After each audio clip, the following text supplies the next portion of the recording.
السلام علیکم ورحمۃ اللہ وبرکاتہ۔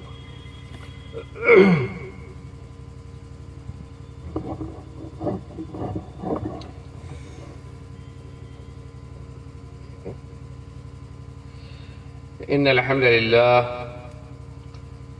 نحمده ونستعینه ونستغفره ونعوذ باللہ من شرور انفسنا وسیئات اعمالنا، من يهده الله فلا مضل له ومن يضلله فلا هادي له، ونشهد أن لا إله إلا الله وحده لا شريك له، ونشهد أن محمدا عبده ورسوله.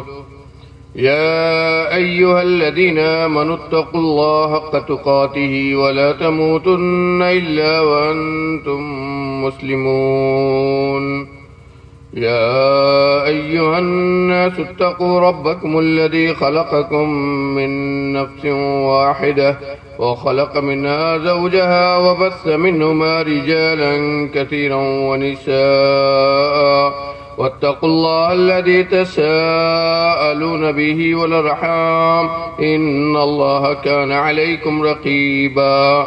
يا أيها الذين آمنوا اتقوا الله وقولوا قولا سديدا يصلح لكم أعمالكم ويغفر لكم ذنوبكم، ومن يطع الله ورسوله فقد فاز فوزا عظيما.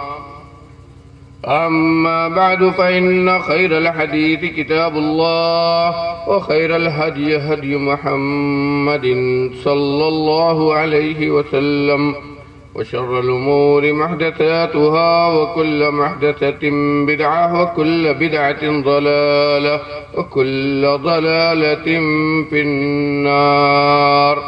فأعوذ بالله السميع العليم من الشيطان الرجيم. بسم الله الرحمن الرحيم. الذين يتبعون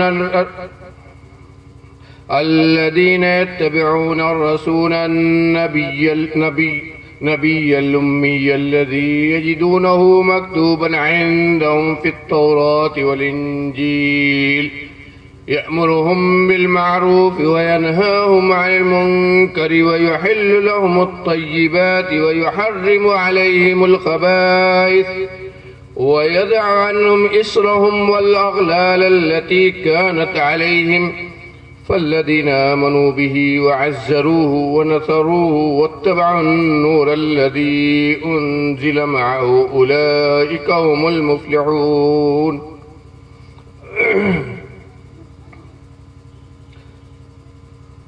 محترم باوقار علماء کرام، معزز حاضرین، دینی بھائیوں، اسلامی ماؤں اور بہنوں،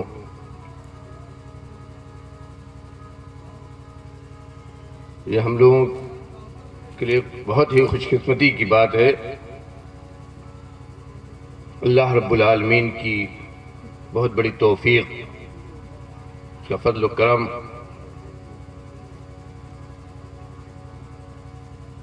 سیرت النبی کے اس جلسے میں ہم اور آپ بنارس کی بستی سے اپنے گھروں کو چھوڑ کر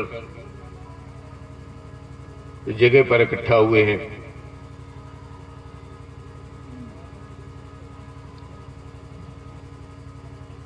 دو تقریریں اب تک ہو چکی، میں سمجھتا ہوں کہ اس عنوان سے اور حالات کا جو تقاضا ہے، یہ دونوں تقریریں کافی ہیں۔ حقیقت میں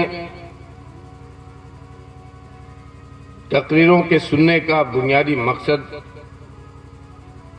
صرف یہی ہے، اور جو لوگ یہ جلسہ کرتے ہیں ان کا بھی مقصد اور نیت یہی ہوتی ہے کہ فتنے کے اس دور میں، مادیت کے اس زمانے میں،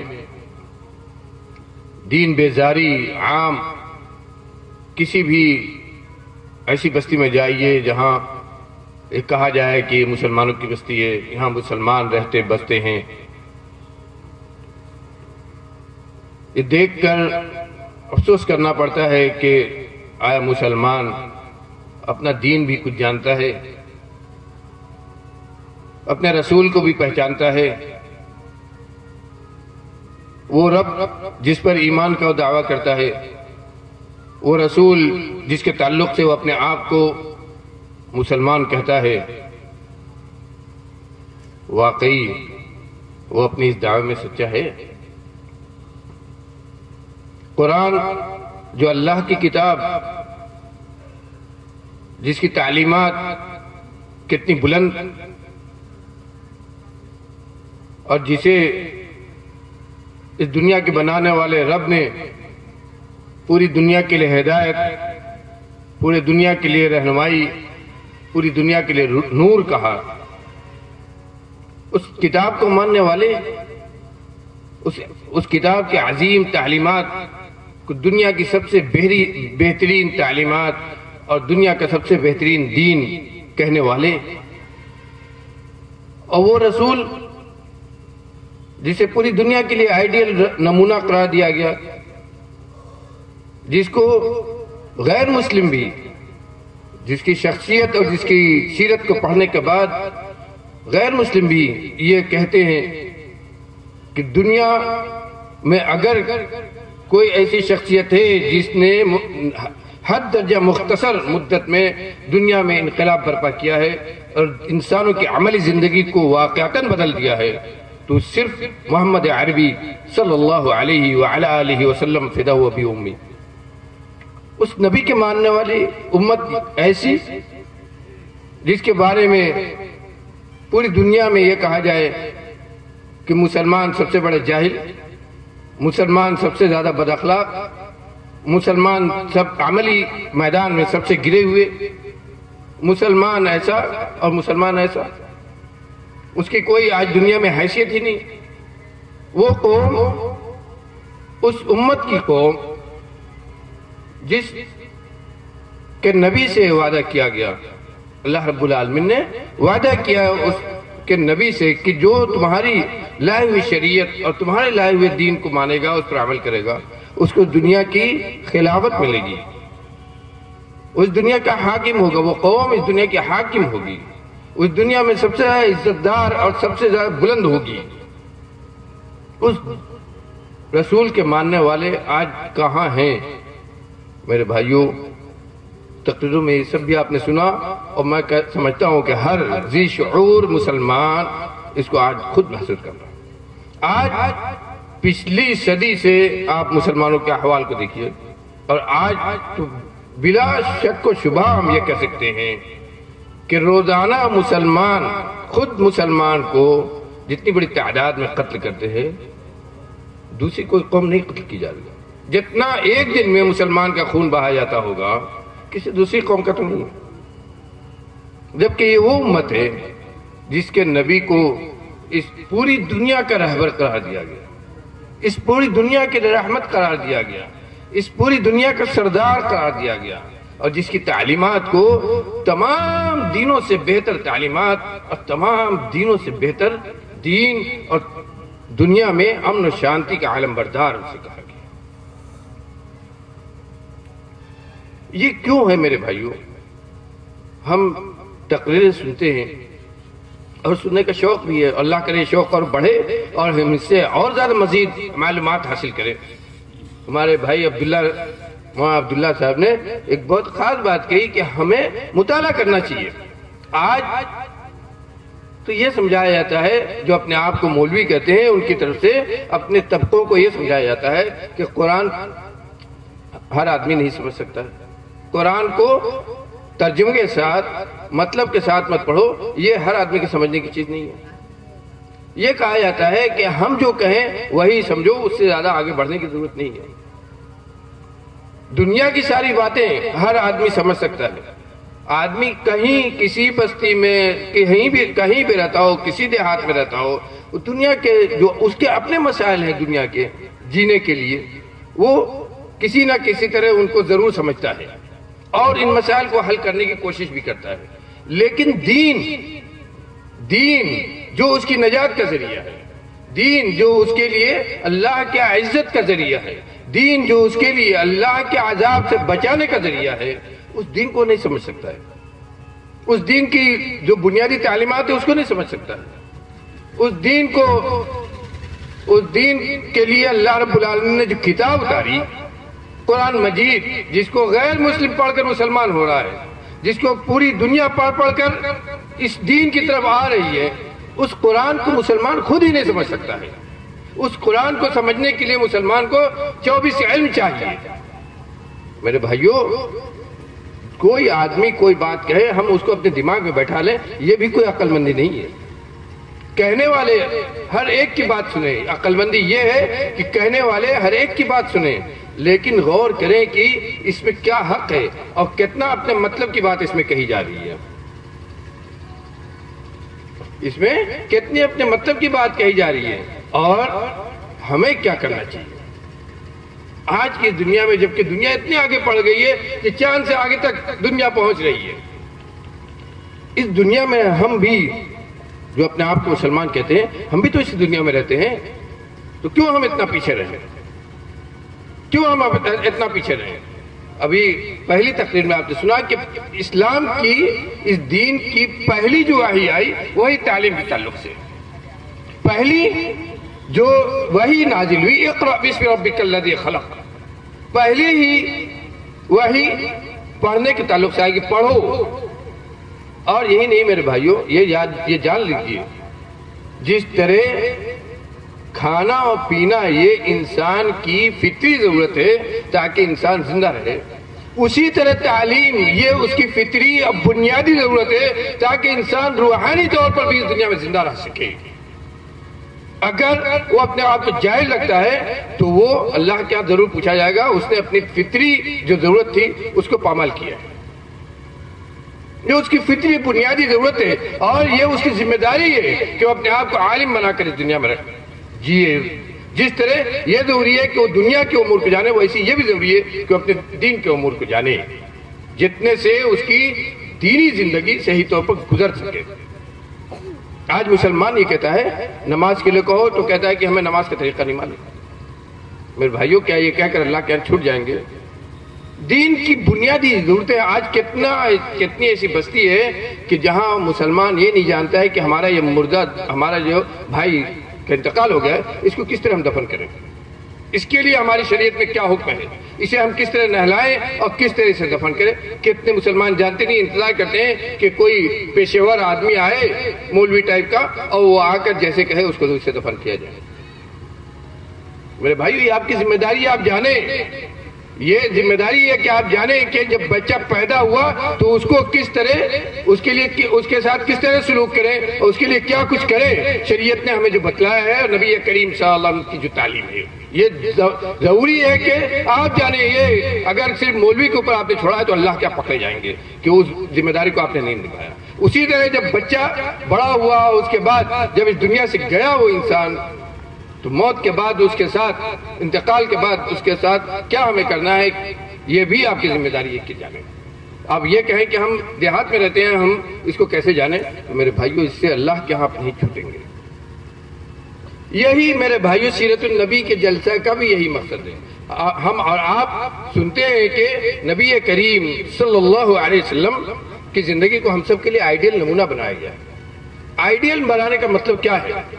نمونہ بنانے کا مطلب کیا ہے کہ آپ کی سیرت کو ہم پڑھیں صرف اور اس کے بعد آگے گزر جائیں۔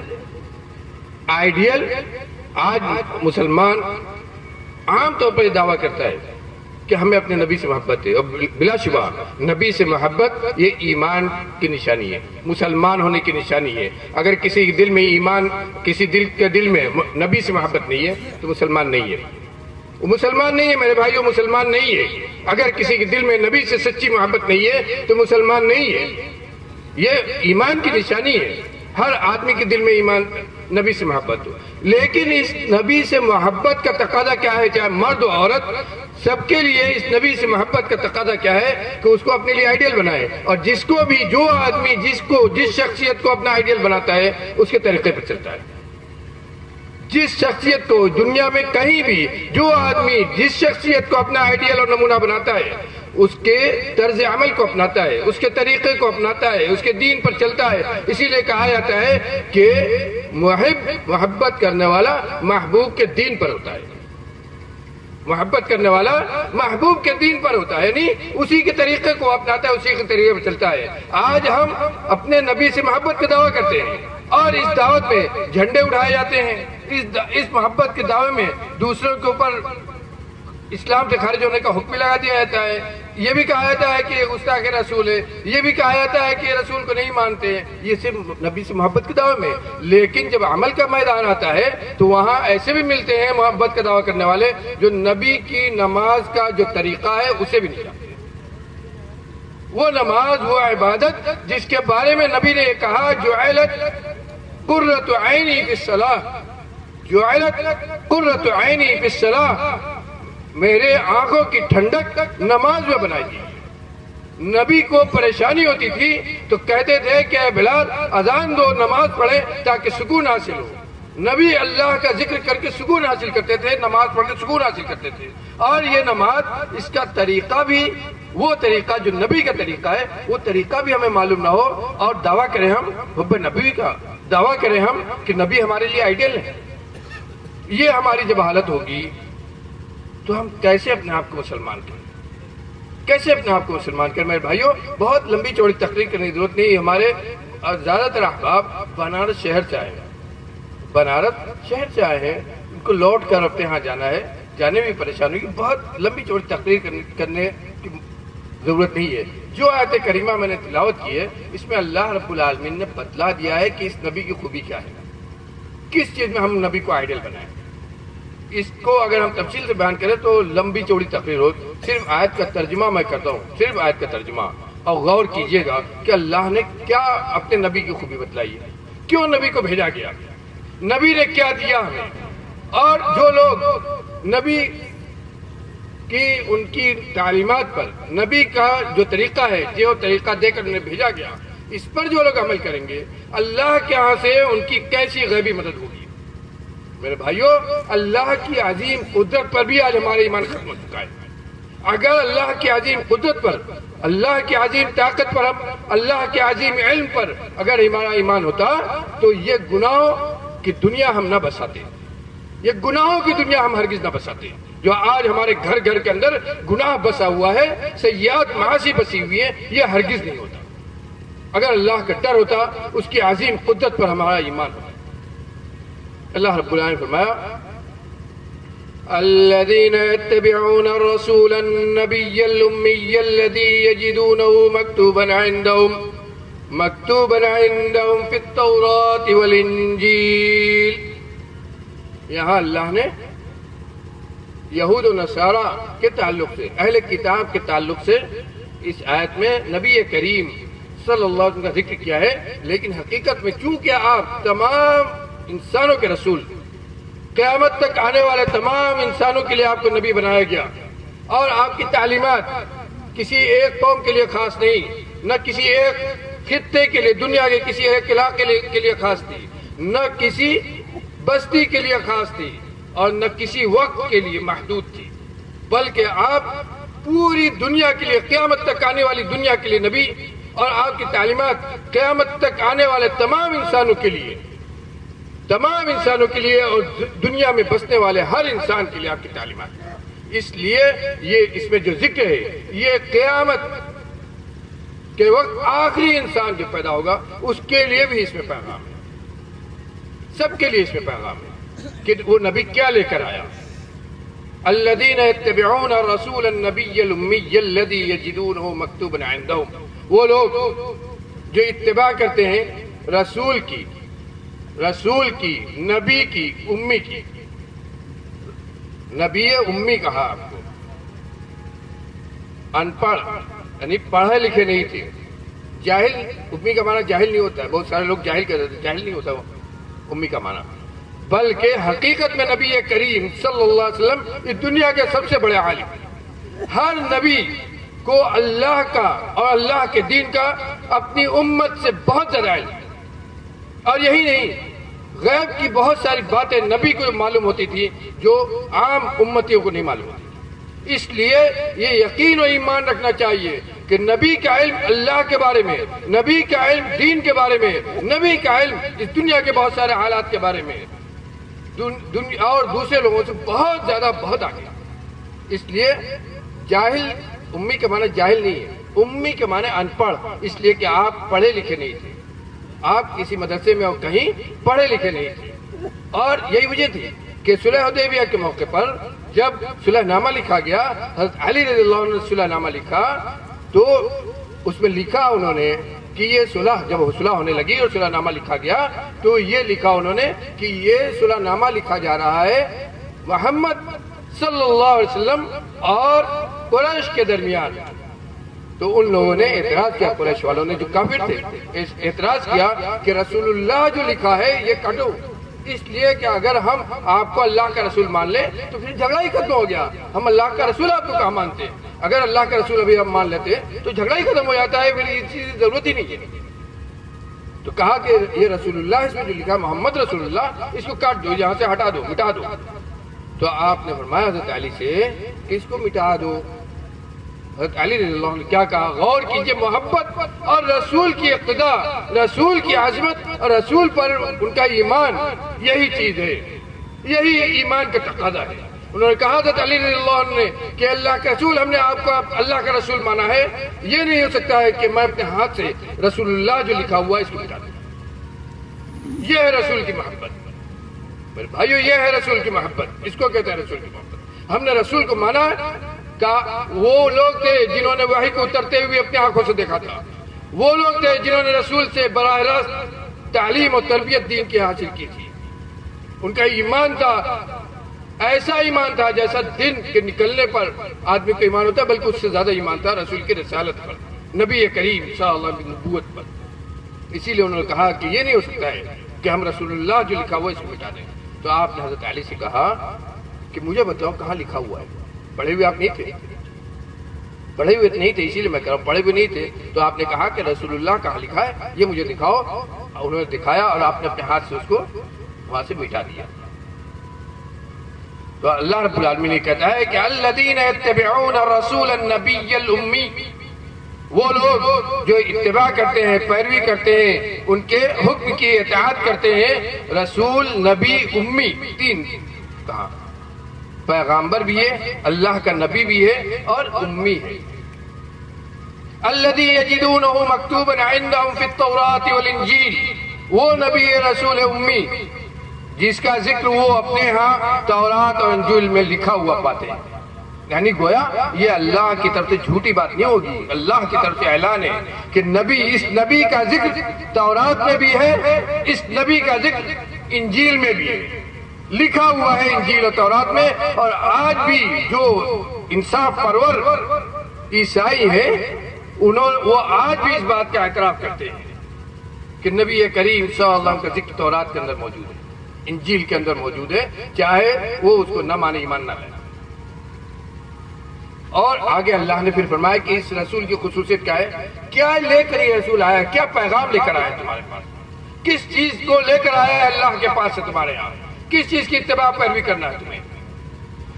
یأمرہم بالمعروف وینہاہم عن المنکر، یہ رسول ان کو بھلائی کا حکم دیتا ہے اور برائی سے روکتا ہے. یہ رسول ان کو بھلائی کا حکم دیتا ہے اور برائی سے روکتا ہے. میرے بھائیوں، یہی سب کا پہلا آئیڈیل یہی ہے. یہ مجلس ہماری اسی لیے قائم کی گئی ہے. دینی جلسہ جو کرتے ہیں وہ اسی لیے ہم کرتے ہیں کہ بھلائی بتلایا جائے کہ یہ بھلائی ہے، بتلایا جائے کہ برائی ہے، لوگ بھلائی کی طرف آئیں اور برائی سے رکیں. اسی لیے مجلس قائم کیا. یہ وہی نبی نے جو سکھایا ہے، یہ نبی کی سنت کو زندہ کرنا. یأمرہم بالمعروف وینہاہم عن المنکر، یہ نبی کا فریضہ ہے اور نبی کے بعد اس پوری امت کا یہ فریضہ ہے. اور جب تک یہ امت اس فریضے کو ادا کرتی رہے گی وہ خیر امت، دنیا کی سب سے بہترین امت ہوگی. اور آج یہ امت جو ذلت و خاری، جس ذلت و خاری میں پڑی ہوئی ہے اور جس ذلت و خاری کا شکار ہے اور جس طرح رسوا ہو رہی ہے دنیا میں، اس کی وجہ صرف اور صرف یہی ہے کہ اس فریضے کو امت نے اسی فریضے کو چھوڑ دیا ہے۔ کنتم خیر امت اخرجت للناس تأمرون بالمعروف وتنہون عن المنکر۔ رسول کا یہ فریضہ تھا، رسول کے لیے کو اسی لیے اللہ نے بھیجا کہ یأمرون بالمعروف وینہون عن المنکر، اور اس کے بعد امت کا یہی فریضہ ہے۔ میرے بھائیوں، یہ کسی ایک فرد کے ساتھ نہیں ہے، پوری امت کا فریضہ ہے۔ کنتم خیر امہ، تم بہترین امت ہو، اس لیے کہ تمہارا فریضہ یہی ہے کہ دنیا میں، پوری دنیا میں جتنی بھلائی کی چیزیں ہیں، جتنے بھلائی کے کام ہیں، جتنی بھلائی کی باتیں ہیں، یہی سب پھیلاتے ہو۔ تمہارا کام ہی یہی ہے کہ خود بھلائی کرتے ہو اور لوگوں کو بھلائی کی دعوت دیتے ہو، اور برائی سے رکتے ہو۔ جتنی منہیات، جتنی منکرات، جتنے فواحش، جتنی برائیاں دنیا میں ہیں، ان سب برائیوں سے خود اپنے آپ کو دور رکھتے ہو اور لوگوں کو اس سے متنبع کرتے ہو، ان کو منع کرتے ہو اس سے۔ یہی تمہارا بھی فریضہ ہے، یہی رسول کا بھی کام تھا۔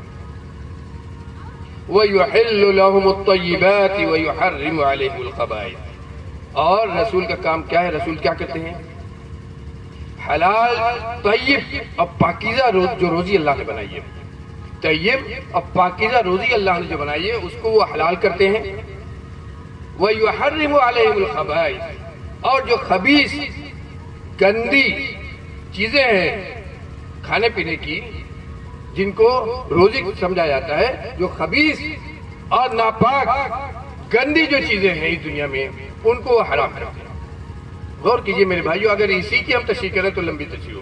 وَيُحِلُّ لَهُمُ الطَّيِّبَاتِ، جتنی چیزیں اللہ نے کھانے کے لیے، پینے کے لیے ہمارے لیے حلال کیے اور نبی نے بتلایا کہ حلال ہیں، وہ سب طیب و پاکیزہ ہیں، وہ سب طیب و پاکیزہ ہیں۔ اور جتنی چیزوں سے اللہ نے منع کیا کہ حرام ہیں، وہ سب کے سب خبیث اور ناپاک ہیں۔ میرے بھائیوں، کچھ نہیں، صرف ایک شراب کو لے لیجیے، ایک شراب کو لے لیجیے، اس کو اللہ نے خبیث کہا، اس کو اللہ نے نجس کہا، اس کو اللہ نے شیطان کا عمل کہا۔ یہ خبیث ہے تو کتنی خبیث ہے۔ آج دنیا خود کہہ رہی ہے کہ دنیا میں جتنی بیماریاں ہیں، سب سے زیادہ شراب کی وجہ سے۔ آج دنیا خود اس بات کا اعتراف کر رہی ہے کہ جتنی بیماریاں دنیا میں خطرناک قسم کی آج پھیلی ہوئی ہیں، یہ سب کی سب شراب کی وجہ سے ہیں، یا پھر زنا کاری کی وجہ سے ہیں۔ زنا کو بھی اللہ نے اسی کہا، فواحش منکرات میں سب سے ایک نمبر پر اللہ نے اس کو رکھا۔ وَيُحَرِّمُ عَلَيْهِمُ الْخَبَائِثَ، خبیث چیزوں میں سب سے اوپر، کھانے پینے کے معاملات میں بھی، عمل کے معاملات میں بھی جتنی خبیث چیزیں تھیں، ان سب کو اللہ نے حرام کیا، اور رسول نے پوری وضاحت کے ساتھ بتلا دیا کہ ساری خبیث چیزیں ہیں، یہ کھانے پینے میں خبیث چیزیں ہیں، یہ عملیات میں خبیث چیزیں ہیں، یہ اعتقادات میں خبیث چیزیں ہیں، ان سب سے تم کو دور رہنا ہے، ان سب سے تم کو دور رہنا ہے۔ رسول نے اس کی وضاحت کر دی۔ اور مسلمان کا فریضہ کیا ہو گیا؟ طیب جو چیزیں ہیں، پاکیزہ جو چیزیں ہیں، انہی کو کھائیں۔ طیب و پاکیزہ جو عقیدہ ہے، وہ عقیدہ قائم رکھیں۔ عمل میں جو طیب و پاکیزہ جو طریقہ ہے عمل کا، اس کو اپنائیں۔ کردار میں ان کا کردار آسمان کو پہنچتا رہے، باتیں ان کی زبان سے جو نکلے وہ حق اور سچ ہو، ان کا طریقہ، ان کا عمل، ان کے معمولات اور کردار، اخلاق، ان کے تعلقات سب اتنے اونچے پہنچے ہوں کہ آسمان کی اونچائی کو چھو رہے ہوں۔ پاکیزہ ہونے کا تقاضا یہی ہے۔ وَيُحِلُّ لَهُمُ الطَّيِّبَاتِ وَيُحَرِّمُ عَلَيْهِمُ الْخَبَائِثَ۔ یہ نبی، اس کی بہت بڑی خوبی ہے میرے بھائیوں۔ صرف اسی ٹکڑے پر کتنے غیر مسلم صرف اسی دونوں ٹکڑے پر مسلمان ہوئے ہیں۔ اسی دونوں ٹکڑے کو پڑھ کر اس کی حقیقت کو سمجھا ہے تو کتنے مسلمان ہو گئے صرف اسی دونوں ٹکڑے پر، کہ اللہ نے جن کو پاکیزہ کہا وہ کتنے پاکیزہ، حقیقت میں کتنے پاکیزہ ہیں، اور اللہ نے جن کو حرام، خبیث، نجس کہا وہ کتنے خبیث اور نجس ہیں۔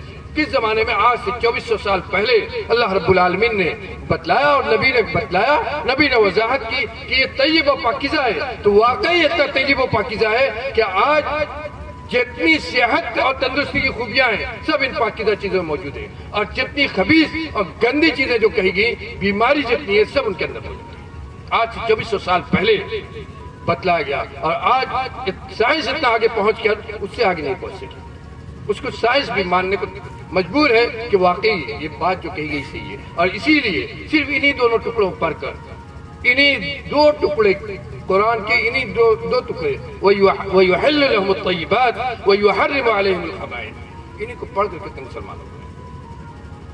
اس کے آگے اللہ نے کیا کہا وَيَضَعُ عَنْهُمْ إِصْرَهُمْ وَالْأَغْلَالَ الَّتِي كَانَتْ عَلَيْهِمْ، اور یہ نبی، یہ بھی بہت بڑی بات ہے، اور یہ نبی وَيَضَعُ عَنْهُمْ إِصْرَهُمْ، اور یہ نبی ان سے اس بوجھ کو اور ان بیڑیوں اور بندھنوں کو چھڑاتا ہے،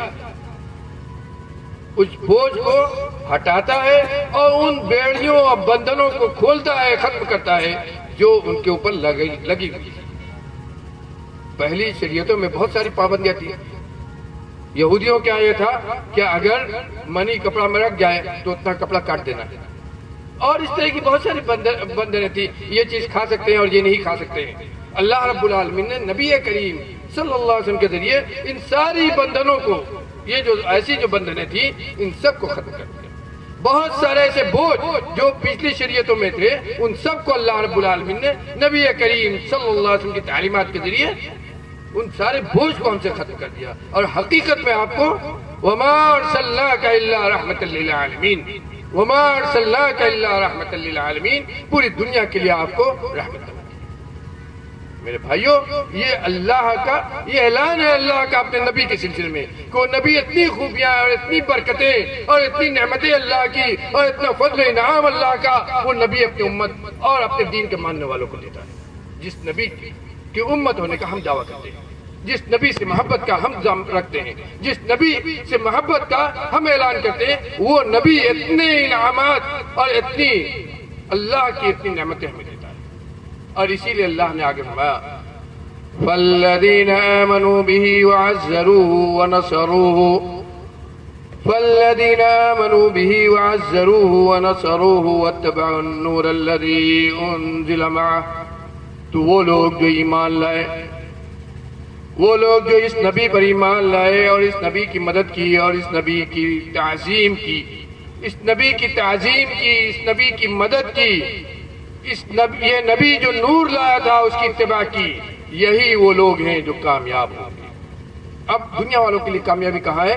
اللہ کے اسی نور کی اتباع پیروی میں، صرف اپنا نام عبداللہ عبدالرحمن رکھ لینے میں نہیں ہے، صرف اپنے آپ کو مسلمان کہہ دینے میں نہیں ہے، صرف اپنے آپ کو مسلم معاشرے کا حصہ کہہ دینے میں کوئی کامیابی نہیں ہے۔ کامیابی کہاں ہے؟ اللہ کیا کر رہا ہے؟ وہ لوگ جو نبی پر ایمان لائے اور اس طرح ایمان لائے کہ نبی کی تعظیم کی، نبی کی توقیر کی۔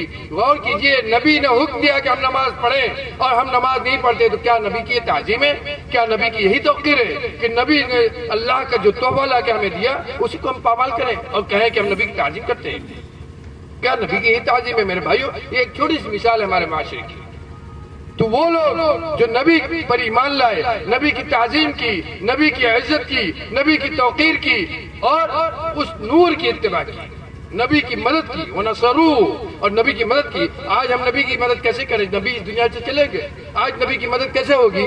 نبی کے دین کی مدد کریں گے، نبی کے دین پر عمل کر کے، نبی کے دین کو پھیلا کر، نبی نے جو تعلیمات دی ہیں ان پر خود عمل کر کے اور دوسروں کو اس پر عمل کرنے کے لیے ابھار کر، اس طرح نبی کے دین کی مدد ہوگی۔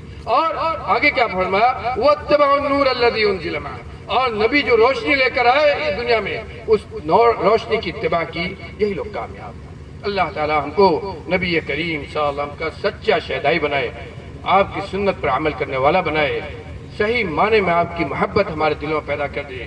بار الہ ہمارے دلوں میں نبی کریم صلی اللہ علیہ وآلہ وسلم فدا ہوا بھی امی کی سچی محبت پیدا کر دے، وہ محبت جو صحابہ کرام میں تھی، وہ محبت جس کی وجہ سے صحابہ کرام آپ کی ایک ایک ادا پر پیدا ہو جایا کرتے تھے، ایسی محبت ہمارے دلوں میں پیدا کر دے کہ کوئی سنت ہم سے پامال نہ ہو، کوئی سنت ہم سے نہ چھوٹے، سنے کہ یہ نبی کی محبت، نبی کی سنت ہے تو ہم اس پر مر مٹے۔ بار الہ ایسی محبت ہمارے دلوں میں نبی کی پیدا کر دے۔ بار الہ ہم کو صحیح معنی میں نیک کر دے، ہمارے دلوں کو آپس میں ملا دے، ہم میں جو بیمار ہیں ان کو بیماری سے شفا کامل عاجل عطا کر، جو پریشان حال ہیں ان کی پریشانی کو دور کر دے، جو بار الہ بے روزگار ہیں ان کو روزگار سے کر دے، جو غریب و فقیر ہیں بار الہ ان کے فقر و فاقہ کو دور کر دے۔ بار الہ جن کو تو نے دولت دی ہے، جن کو کاروبار سے بنایا ہے، بار الہ ان کے کاروبار میں برکت عطا کر، ان کو اور ہم سب کو حلال رزق عطا کر، دنیا میں جب تک زندہ رکھ، اسلام پر زندہ رکھ۔ بار الہ ہماری دعاؤں کو قبول فرما لے، ہمارے اس بیٹھنے کو قبول فرما لے، ہمارے اس حاضرے کو نجات کا ذریعہ بنا دے، ہمارے دلوں میں اپنی محبت پیدا کر دے، اپنے دین پر عمل کرنے والا بنا دے، اور دنیا جب تک زندہ رکھ اسلام پر قائم رکھ۔ اور جب ہمارے جانے کا وقت آئے، اس سانس کے ٹوٹنے کا وقت آئے، تو تیرا کلمہ ہماری زبان پر ہو۔ اقول قولی ھذا واستغفر اللہ لی ولکم ولسائر المسلمین۔